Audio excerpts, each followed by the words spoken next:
Habib Ali Kuitang sebagai deklarator kelahiran NU di Betawi, mulai tidak cukup hanya berguru kepada ulama-ulama yang ada di Indonesia, juga harus berguru kepada para habaib. Pak Gubernur Fauzi Bowo yaitu menjadi ketua Tanfidiyah. Perlunya komunikasi terutama dengan grassroots ini penting.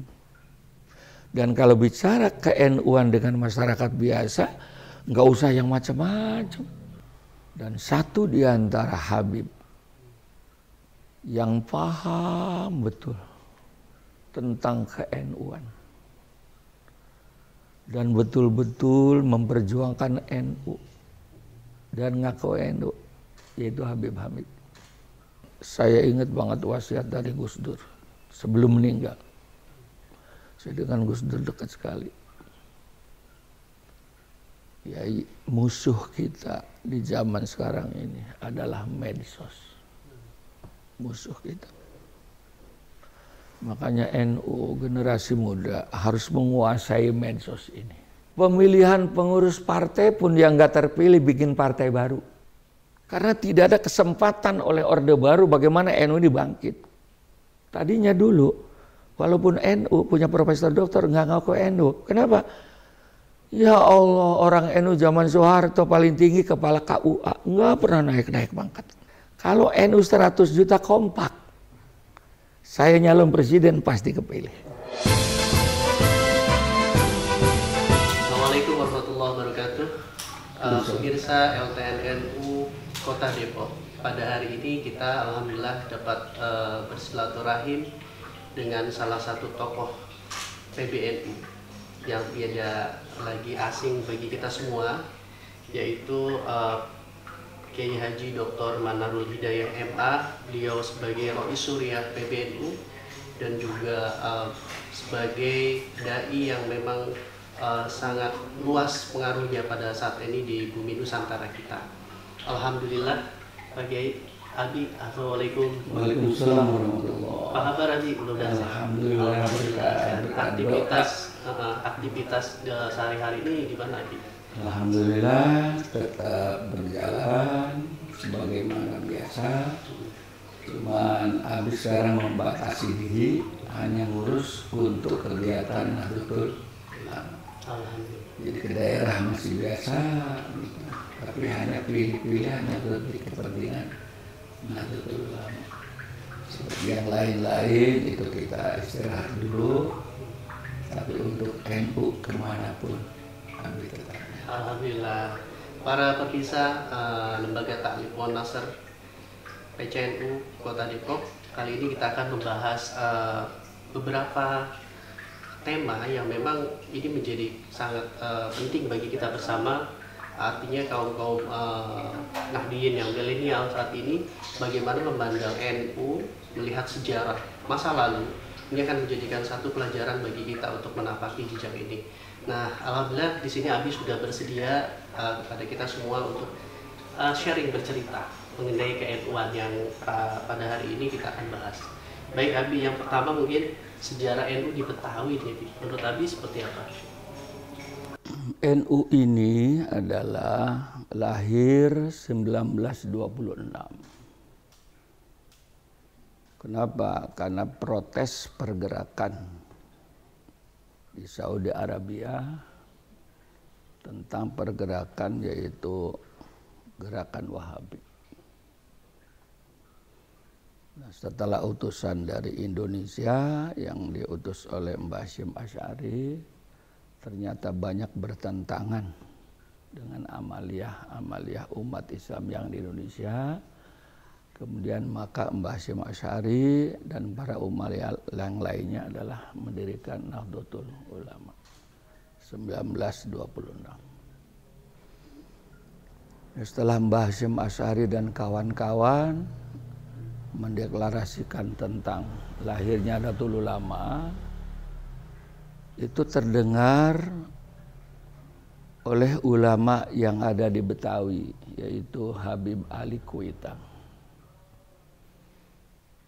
setelah dengar informasi tentang Mbah Hasyim Asy'ari mendirikan NU, hanya Habib Ali Kuitang memerintahkan murid kesayangannya, ya Ahmad Marzuki, untuk berangkat ke Jombang untuk mencari informasi NU itu apa, tujuannya apa, dan juga kenapa dilahirkan Nahdlatul Ulama.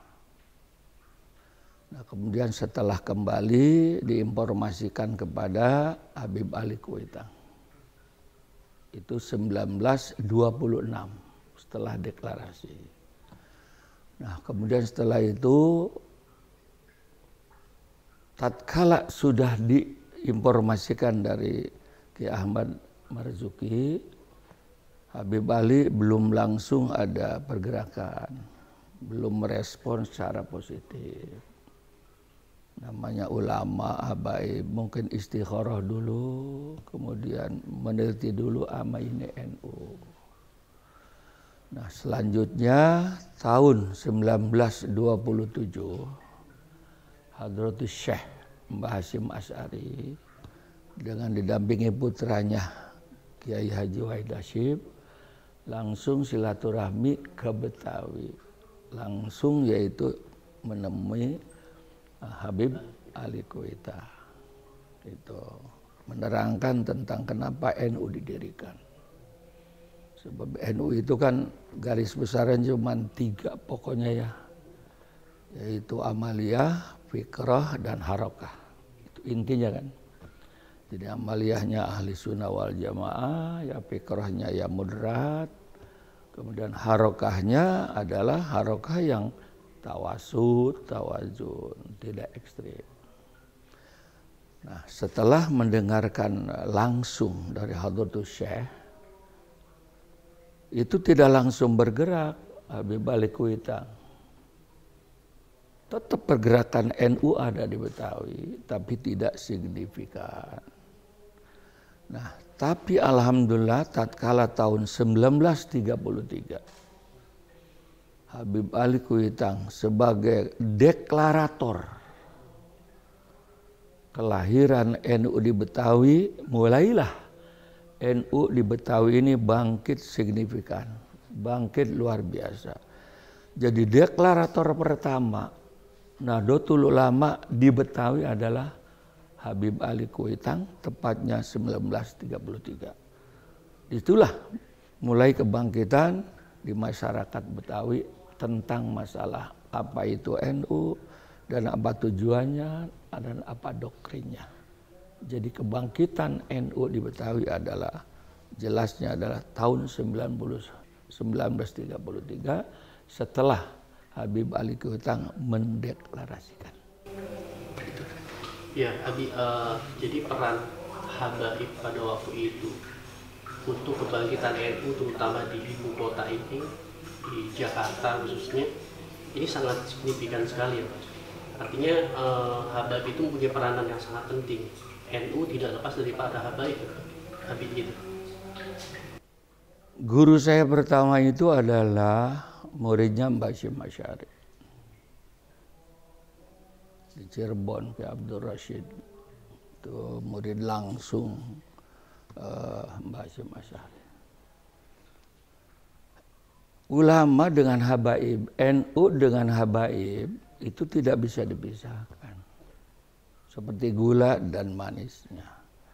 Makanya guru-guru saya itu selalu wasiat, kita orang NU tidak cukup hanya berguru kepada ulama-ulama yang ada di Indonesia, juga harus berguru kepada para habaib. Jadi kita ini harus dua-duanya itu harus berguru. Itu tidak cukup hanya ke Habib saja, tapi juga harus berguru kepada ulama-ulama Indonesia. Sebaliknya, tidak cukup hanya kita berguru kepada ulama Indonesia, kita juga berguru kepada, itulah doktrin dari guru saya. Dan sampai sekarang NU itu begitu. Kenapa? Yang mengamalkan amalan habaib dari Tarim, dari Yaman, itu Nahdlatul Ulama. Khatib, tahlil, dan sebagainya, itu NU.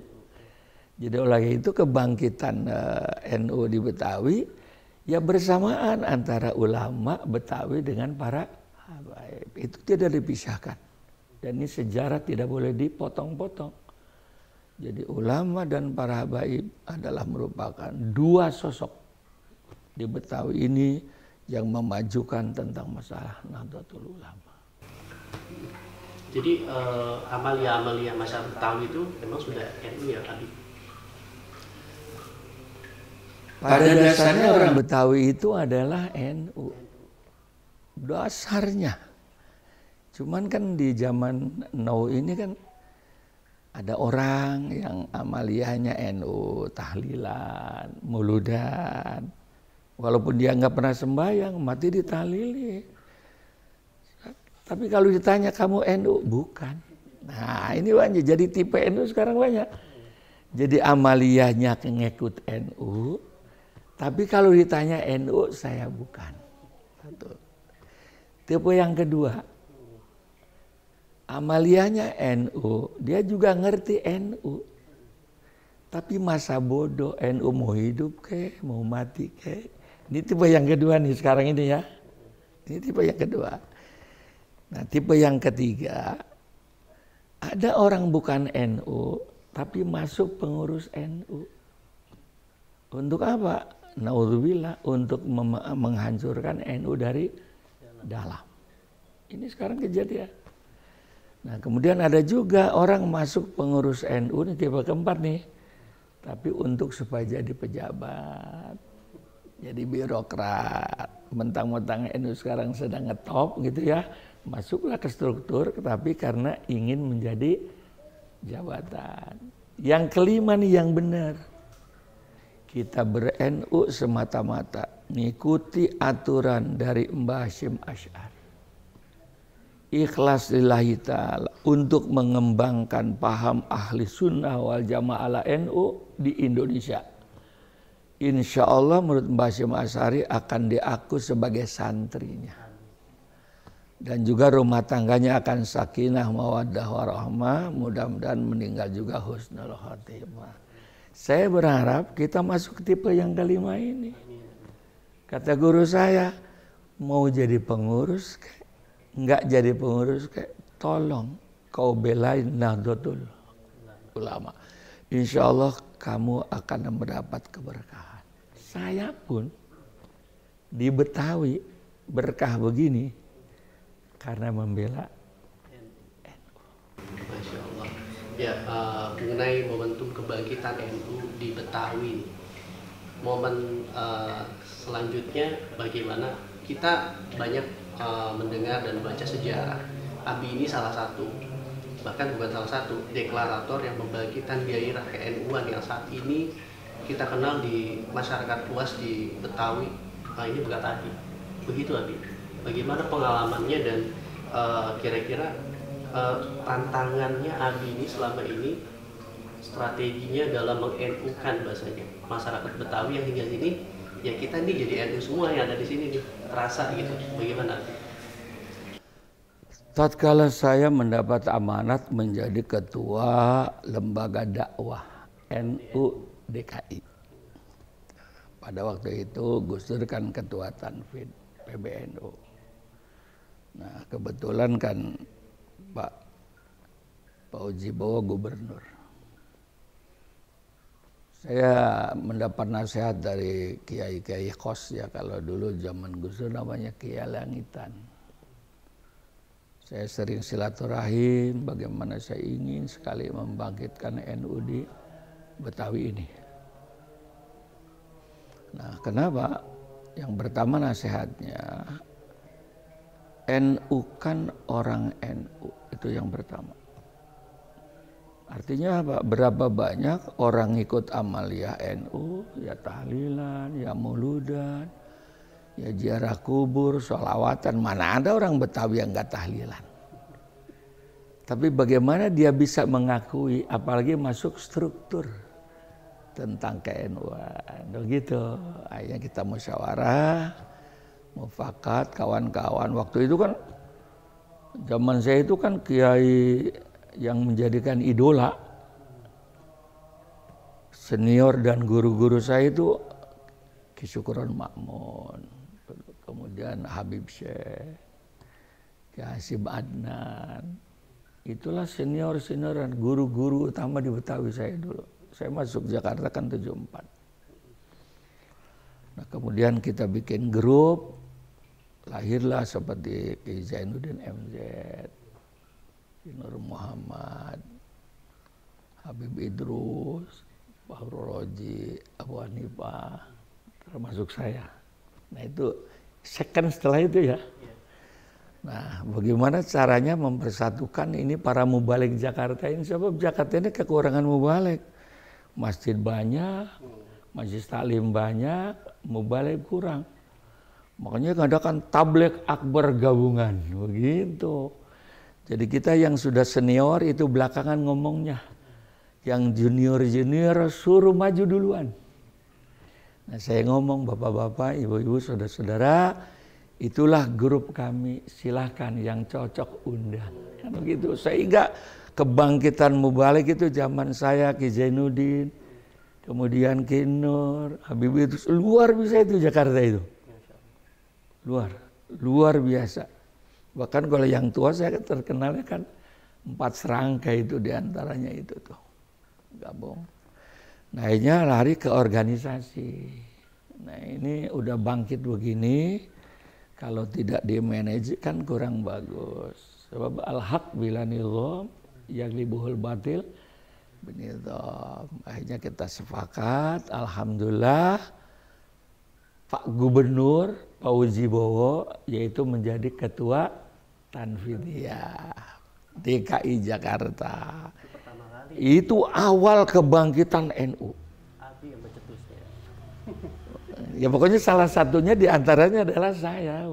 Nggak bisa Jakarta itu kalau tidak ditangani oleh birokrat, nggak bisa. Lain dengan makanya NU di Jakarta beda dengan NU Jawa Timur, Jawa Tengah, Jawa Barat. Jadi kalau tidak disponsori oleh birokrat, susah. Nah oleh itu kami kumpul, kami musyawarah. Makanya akhirnya kita sepakati, kita sangat mendukung Pak Fauzi Bowo, Gubernur Jakarta, menjadi ketua Tanfidiyah. Nah karena gubernur ketua Tanfidiyah, ya wali kota ngikut, camat ngikut, lurah ngikut, sampai ramelah plang-plang NU, sampai PC, MWC, ranting semua luar biasa. Itulah kebangkitan awal daripada NU di Jakarta. Nah sehingga nanya NU itu apa? What is time NU? Kan begitu. Jadi NU apa? Nah oleh karena itu kebangkitan NU di Jakarta itu. Yang kedua harus ada memberikan pemahaman kepada masyarakat. Nah sekarang Bapak kunut. Mulut dan mulut ya NU. Iya itu diantara itu caranya. Jadi kalau garis bawah tuh nggak bisa ngomong kesok. Ya berarti saya NU. Ya NU. Orang apa? Tahlilan. Muludan. Nah yang nggak tahlilan itu namanya Muhammadiyah. Tapi kita nggak boleh ribut. Nggak boleh. Kayak itu sama-sama ada hadisnya dan ada ulamanya. Begitu diantaranya. Jadi kebangkitan NU di Jakarta adalah tatkala Pak Gubernur Jakarta Pak Fauzi Bowo menjadi ketua Tanfidiyah. Tadi strategi ABI itu melalui jalur struktural, masukkan para tokoh-tokoh ke dalam struktural NU. Nah, tapi adakah tradisi masyarakat Betawi yang mempunyai ciri khas keislaman ini ya dijadikan sebuah media dakwah di NU sama ABI? Nah, setelah bangkit, ya kemudian karena saya ketua LDN waktu itu, jadi kita ada tabligh keliling. Jadi 5 wilayah ini sampai Pulau Seribu. Tapi benderanya tetap tabligh akbar, lembaga dakwah NU DKI Jakarta. Itu semua kumpul. Dulu kan partai baru 3. Jadi kita nih kumpul di P3 semua. Jadi yang namanya mubalik Betawi itu semua di P3 semua, walaupun tidak masuk struktur, tapi pola pikir politiknya P3 sehingga mudah sekali. Jadi kalau tabligh akbar itu yang penting ada sound, yang penting ada orang, nggak perlu amplop. Itu dalam rangka mengenukan masyarakat. Jadi tampil di mana tampil, nah kita mah yang udah senior belakangan. Itulah cara bagaimana menjadikan motivasi. Jadi tetap tabligh akbar, lembaga dakwah atau lembaga DKI kelilingan, wah ramai luar biasa. Dulu kan belum banyak kegiatan, belum banyak TV, sehingga antusias masyarakat luar biasa. Pokoknya kalau grup kita ini turun, sudahlah masyarakat tidak bisa ditampung. Itulah cara bagaimana menggairahkan NU di Jakarta itu. Ya, kaitannya juga dengan dakwah dan strategi tadi Abi sudah mengatakan selain dimasukkan ke dalam struktural juga ada dakwah-dakwah yang sifatnya memang harus turun ke masyarakat. Nah, keterlibatan masyarakat sendiri bagaimana terhadap NU ini? Apakah mereka langsung merespon atau memang perlu ada fase-fase yang strategi lain gitu selain dakwah? Yang pertama kami secara struktural, jadi ada kaderisasi ya. Kaderisasi yaitu saya estafetnya kan dulu Ki Syukron, Habib Syekh, kemudian Ki Hasyim Adnan, kemudian melahirkan grup-grup saya. Nah kemudian kami pun juga mengkader. Jadi yang di bawah kami dulu pernah merasa dikader gitu. Dan itu kalau saya dulu cuma hanya 10, sekarang baru 100 di Jabodetabek. Dan itu tidak bisa dipungkiri. Karena memang kita kebangkitan. Nah setelah tahu, ya respon masyarakat luar biasa. Bagaimana cintanya terhadap NU sehingga banyak yang ngerti NU itu apa gitu. Jadi kita kalau udah ngobrol-ngobrol NU itu NU ini sehingga paham. Disinilah perlunya komunikasi terutama dengan grassroots ini penting. Dan kalau bicara ke NU-an dengan masyarakat biasa, nggak usah yang macam-macam. Yang ringan-ringan aja, yaitu yang saya tadi tanya, muludan NU gitu, tahlilan NU. Oh iya NU. Jadi kalau umpamanya pengen ngaku NU, ya saya muludan ya NU. Itulah di masyarakat karena Betawi itu amaliyahnya NU semua. Sudah pasti NU. Udah pokoknya orang Betawi itu amaliyahnya pasti amaliyah NU. Cuman bagaimana mereka mengakui bahwa saya ini anggota NU. Itu di antaranya. Oke, kalau memang dipahami sekilas tadi mengenai tradisi masyarakat Betawi selalu mengandung sosok tokoh yang diikuti gitu. Tadi kan Abi mengkader para kiai-kiai muda, dan itu menjadikan satu panutan masyarakat Betawi, gitu Abi. Iya, sehingga setelah kami mengadakan tabligh akbar, itu kan dihadiri oleh ribuan ya. Kita pasarkan tuh kiai-kiai muda, kan gitu ya. Ada yang lawak, ada yang ini, itu rame. Jadi karena kami dulu sibuk, banyak undangan, makanya adalah second yang kedua itulah langsung diundang oleh masyarakat. Itu cara pengkaderan kami dulu. Jadi sehingga nih silakan bapak-bapak, saudara-saudara, inilah grup kami, gitu. Jadi siapa yang menginginkan, inilah silakan undang. Sehingga dakwah waktu itu luar biasa, ramenya di Betawi itu. Jadi ada second-secondnya gitu. Itulah cara kami dulu mengkader generasi penerus. Oke. Saya juga pernah membaca satu kisah tentang Abi yang memang pernah berguru atau bersinggungan langsung dengan salah satu tokoh-tokoh para habaib khususnya. Di Depok ini ada makam Habib Hamid bin Alwi bin Hud Al-Aqtas. Mungkin Abi bisa menceritakan sedikit tentang beliau, sosoknya seperti apa? Guru Abi pertama, Abi kan turunan Banten Cirebon ya. Guru Abi di Cirebon itu 2 Habib. Yang pertama Habib Muhammad bin Syekh bin Yahya. Itu guru Abi yang mengarahkan spiritual, yang mengarahkan pola hidup tentang ke-NU-an. Itu Habib. Jadi guru Abi itu 2. Nah, setelah Abi keliling ke pesantren, kemudian Abi terakhir ke Banten, mengambil ilmu dari Banten. nikah dengan orang Betawi yang sama-sama pesantren. Kemudian Abi terjunlah ke Jakarta 1974. Guru-guru Abi banyak, termasuk Mu'allim Syafi'i Hazami, At-Tahiriyah, kemudian Asy-Syafi'iyah. Abi belajar. Dan satu di antara Habib yang paham betul tentang ke-NU-an dan betul-betul memperjuangkan NU dan ngaku NU, yaitu Habib Hamid. Makanya Habib Hamid itu di organisasi LDNU sebagai penasehat. Apapun yang Abi bentuk organisasi, itu Habib Hamid bin Hud adalah sebagai penasehatnya. Itulah, dan sehingga karena beliau tahu banget tentang masalah ke-NU-an, makanya kami ini itu dibina tentang pola siasah NU, tentang masalah akidah NU, itu adalah dari beliau. Makanya Abi pasang fotonya, Abi dzikir, karena saya ke Jakarta itu yang mendoktrin tentang masalah KNU adalah Habib Hamid bin Hud. Zaman saat ini banyak para mu'allim yang memang sudah hilang dari peredaran. Artinya ustadz-ustadz yang sekarang ini levelnya sudah beda dengan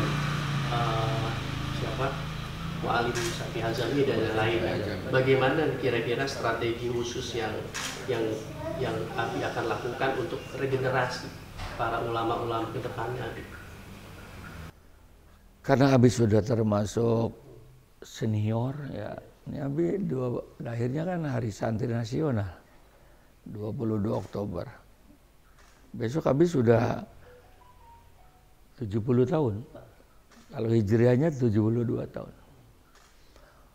Oleh itu konsep dari NU itu yang Abi sangat setuju dan Abi dukung adanya MK Madrasah MKNU.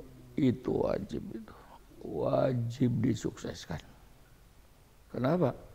Karena pola pikir secara ilmiah dan organisasi lahir dari itu. Jadi sehingga kalau sudah alumni MKNU dan sudah bersyahadah, insya Allah dia akan lurus sebagaimana konsep awal dari pendiri Nahdlatul Ulama. Sebab apa? Yang kedua, Masya Allah, maaf, saya ingat banget wasiat dari Gus Dur sebelum meninggal. Saya dengan Gus Dur dekat sekali. Ya, musuh kita di zaman sekarang ini adalah medsos. Musuh kita. Makanya NU generasi muda harus menguasai medsos ini. Kalau tidak dikuasai, maka NU akan jadi bulan-bulanan. Nah sekarang kita merasakan bagaimana kalau dulu NU lahir, protes Wahabi di Saudi. Sekarang Wahabi sudah ada di Depok. ISIS sudah ada di Depok. HTI sudah ada di Depok. Jadi NU lahir 1926 protes Wahabi di Saudi. Nah sekarang Wahabi udah ada di Indonesia. Kalau tidak ada kaderisasi NU, kita akan menghadapi kendala. Kenapa? Mereka itu aktif menggerakkan lembaga pendidikan yang formal, non formal, generasi muda masuk kampus. Nah kalau tidak ada NU akan kehilangan jati diri NU yang sebenar-benarnya. Apalagi lihat di medsos. Makanya saya sering ngomong dalam ceramah di mana-mana. Idza sholahatil NU, sholahatil NKRI. Wa idza fasadatil NU, fasadatil NKRI. Kalau NU-nya kuat, NKRI akan kuat. Kalau NU-nya hancur, NKRI itu kenapa? Karena salah satu politik NU adalah baladil amin. Hubbul waton minal iman. NKRI harga mati. Ditanya Mbak Symasari, kenapa negara dulu? Amankan negara dulu. Kalau negara sudah aman, kunut lancar, tahlil lancar, muludan lancar, pesantren lancar. Bagaimana dakwah, puasa, ibadah akan tenang kalau seandainya Indonesia seperti Suriah, naudzubillahi min dzalik. Itulah konsep NU. Dan ini ormas yang ada di Indonesia, ormas Islam, yang punya konsep ini hanya NU. Makanya orang-orang yang akan menghancurkan Indonesia, kalau Indonesia pengen hancur, hancurkan NU. Makanya ada NU garis lurus, NU garis bengkok, NU garis apalagi melengkung, kan begitu. Itu adalah ciptaan. Nah, kita sebagai kaderisasi muda NU, yang dinamakan NU yang benar adalah NU struktural. Itu yang kita taati. Maaf, jangankan pemilihan pengurus NU. Pemilihan pengurus partai pun yang nggak terpilih bikin partai baru. Itulah yang saya doktrin. Saya doktrin di mana-mana. Tanya dulu, ente jelek-jelekan NU jadi pengurus NU nggak? Enggak, jangan didengar. Itu adalah tantangan buat kemajuan NU. Kalau dia ngomong NU, ente masuk struktur enggak? Kalau ada masuk struktur tapi ngaco, bertentangan dengan anggaran dasar rumah tangga NU, langsung dipecat. Ini yang ngaco-ngaco, yang tidak masuk struktur dan enggak terpilih jadi pengurus. Inilah tantangan kita dan harus memberikan wacana kepada masyarakat NU. Kenapa? Lihat, di mana-mana untuk menghancurkan organisasi NU. Sudahlah, ini bukan satu dua yang informasi ke saya dengar sendiri. Nggak usah ngomong NU, kita mau tahlil aja. Muludan aja, nggak usah ngomong NU-nya. Itu salah satu cara untuk menggembosi Nahdlatul Ulama. Itu harus kita sadarkan. Banyak sekarang, kita muludan aja. Kita tahlilan ya, nggak usah ngomong saya NU. Ini luar biasa tantangannya. Oke Adi, jadi kita bisa ambil beberapa kesimpulan. Intinya adalah di momentum hari ini kaderisasi itu sangat diperlukan. Statement dari Adi boleh disampaikan, Adi silakan. Program PBNU yang hasil muktamar sekarang ini yang pertama yaitu mensukseskan program pendidikan dan dakwah. Itu yang pertama ya. Alhamdulillah kita sudah punya UNU di mana-mana. Kebangkitan. Dulu zaman Orde Baru bagaimana susahnya orang NU akan menjadi sarjana. Orang tua saya juga doktrinnya begini. Nggak usah kuliah-kuliah kita sama NU. Nanti juga pulang mukul bedug. Bayangkan. Karena tidak ada kesempatan oleh Orde Baru bagaimana NU ini bangkit. Nggak ada. Jadi NU zaman Orde Baru hanya diminta suaranya untuk mendukung partai pemerintah. Tapi setelah menang untuk apa? Jadi kalau sekarang ketinggalan, nah bangkitnya Profesor Doktor tatkala Gus Dur jadi presiden, mengakui saya doktor, saya profesor, kan begitu. Jadi hikmahnya itu kebangkitan. Nah sekarang baru lahirlah UNU-UNU di mana-mana, melahirkan profesor doktor. Maka sekarang warga NU yang punya profesor doktor kiai jangan malu-malu pasang bukan riak. Ternyata banyak profesor doktor NU geger semua. Tadinya dulu walaupun NU punya profesor doktor nggak ngaku NU. Kenapa? Ya Allah, orang NU zaman Soeharto paling tinggi kepala KUA nggak pernah naik pangkat. Pasti itu kalau AKUA itu NU. Coba-coba profesor doktor ngaku NU, nggak bakalan jadi apa-apa. Bangkitkan sekarang ini adalah pendidikan dan dakwah.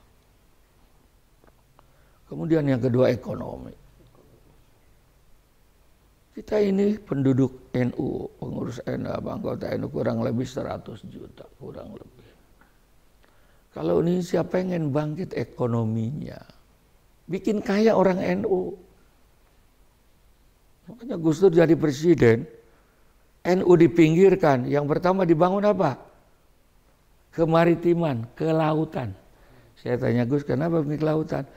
Itu 100% nelayan itu orang NU. Mana digarap? Cuma jadi objek pembangunan. Tapi kapan menikmati? Makanya Gus Dur yang pertama bikin yaitu menteri, itu orang NU. Yang kedua menteri desa. NU itu ada di desa. NU tidak pernah merasakan hasil daripada pembangunan nasional. Tapi dengan adanya menteri desa, tembuslah sampai ke kampung-kampung. Itulah NU. NU. Kalau seandainya 100 juta ekonomi keumatan milik NU, Masya Allah, kita bikin mall Abdurrahman gitu, Abdurrahim, Alfa, gitu, mau hebat banget itu, Masya Allah. Dan ini kalau rencananya itu ekonomi kebangkitan NU melalui pondok pesantren. Kalau ini digerakkan, Indonesia bangkit ekonominya.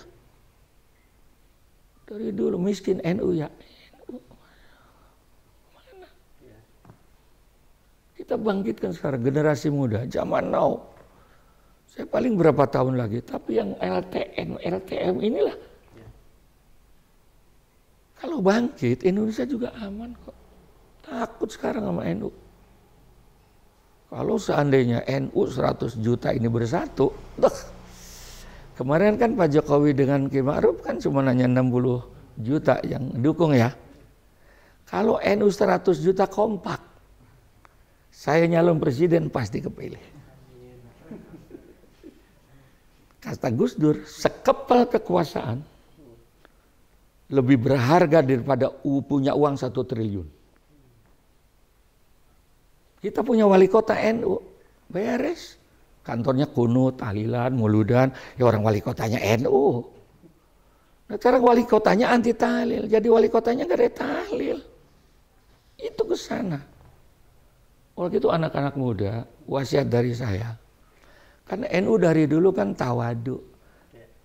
Jadi wali kota ya enggak, yang lain aja. Itu kalau terus-terusan begini habis kita nggak jadi apa-apa. Makanya kalau pengen jadi wali kota, pengen jadi menteri, pengen jadi presiden, sekarang untuk kadar-kadar NU nih, tawadu simpan dulu di laci meja, simpan. Nanti udah jadi wali kota, bawa lagi tawadu. Kalau sekarang pengen jadi DPR, pengen jadi wali kota, pengen jadi presiden, yang lain aja, yang nggak dapet. Taruh dulu di kolong meja tawadunya. Nah nanti kalau sudah jadi wali kota, gubernur, tawadu pakai lagi. Begitu. Kapan lagi kita harus ngatur negara? Kapan lagi kita berkiprah secara struktural? Begitu. Yang ketiga, ada kesempatan cari. Ada kesempatan ambil. Awas nih. Nggak ada kesempatan nih, cari. Nggak ada, udah ada, ambil. NU tidak bersatu. Itulah kelemahan kita. Sabar bergiliran. Saya kira Jakarta, Jawa Barat, Jawa Tengah, Jawa Timur, kalau NU bersatu, wali kota orang NU semua, bupati NU semua. Itulah pesan. Yang ketiga, program daripada PBNU sekarang adalah kesehatan. Sekarang sudah berapa banyak sekarang rumah sakit NU di mana-mana. Alhamdulillah. Rumah sakit itu udah mana. Bahkan saya nitip anak nomor berapa sih, 5, dokter kalau kiai kan di NU banyak banget. Makanya saya titip dokter. Iya, dokter Maki Jamil itu udah ketua COVID PBNU seluruh Indonesia. Kenapa? Dalam rangka berkhidmat untuk bikin rumah sakit NU di mana-mana. Masya Allah, luar biasa. Jadilah target PBNU saat ini. Bagaimana meningkatkan pendidikan dan dakwah. Kunci. Terus yang kedua, bagaimana meningkatkan ekonomi warga NU. Yang ketiga adalah kesehatan. Nah inilah program yang harus saya dukung. Kalau ini sudah tercapai, insya Allah NU akan tegak berdiri. Siapa sih yang bisa akan menandingi kita kalau kita bersatu? 100 juta organisasi terbesar di dunia adalah Nahdlatul Ulama. Terima kasih banyak atas kesempatannya ini, sangat berharga sekali. Mudah-mudahan ini dapat menjadikan informasi bagi Nahdiyin dan masyarakat umumnya. Terima kasih teman-teman. Mungkin kita cukupkan sampai di sini. Nanti mungkin lain kali kita bisa talk show lagi. Baik, saya Hakim Hasan undur diri pada saat ini. Terima kasih banyak. Jangan lupa disimak terus channel kami LTNNU Kota Depok. Wallahul muwaffiq ila aqwamit thoriq. Wassalamualaikum warahmatullahi wabarakatuh. Waalaikumsalam.